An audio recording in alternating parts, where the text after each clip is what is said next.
door was shut and locked, and the windows were also shut.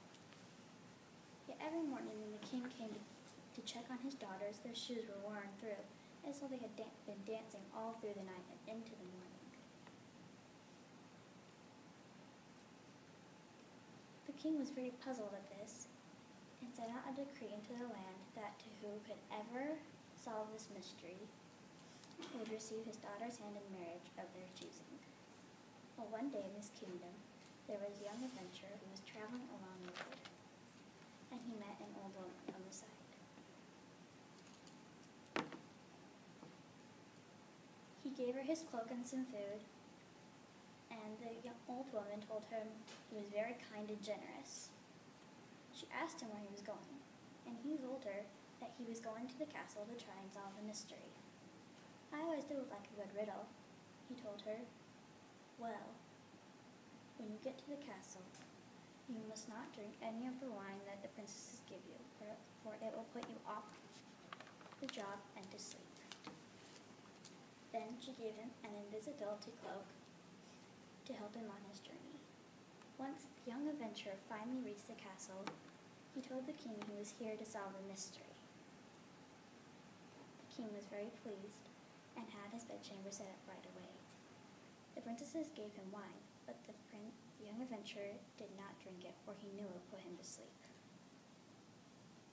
Then, when the princesses came to check on him, he pretended to be fast asleep.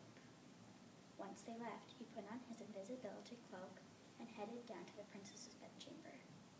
Once he got there, he saw that they were getting ready for what looked like a ball. The youngest and oldest princess were having a conversation. This one really didn't seem so bad, the youngest said. Well, he's not very wise, the oldest replied. Now that he's drank that sleeping draught, he'll never discover our secret. Once the princesses had finished getting ready, the oldest princess clapped her hands and up rose a bed that opened a trapdoor. They entered into this trapdoor, including the young adventurer. When the door shut, they began to walk to an unknown destination. The youngest princess began to suspect someone was following them. But every time she tried to suggest it, the princesses just told her that she was imagining things. Finally, they reached their destination, a large river. On the shore of this river were 12 handsome princesses, and there were 12 boats.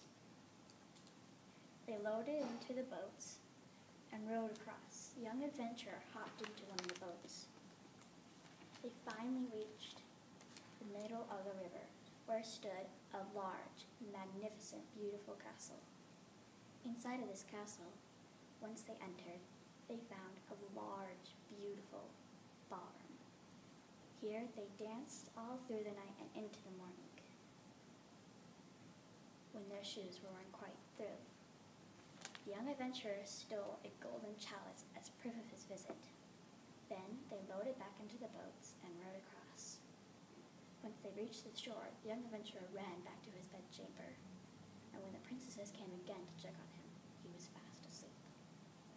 The next morning, when the king asked the young adventurer if he had solved the mystery,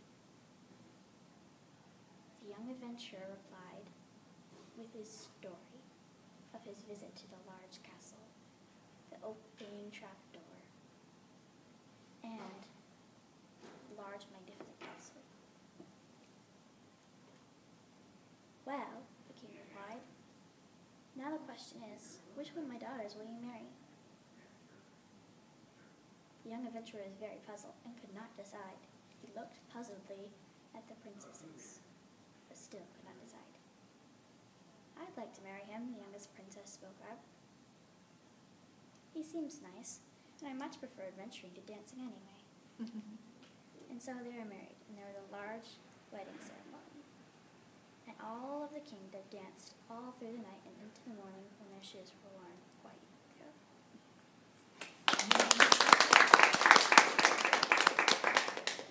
Well, thank you so much.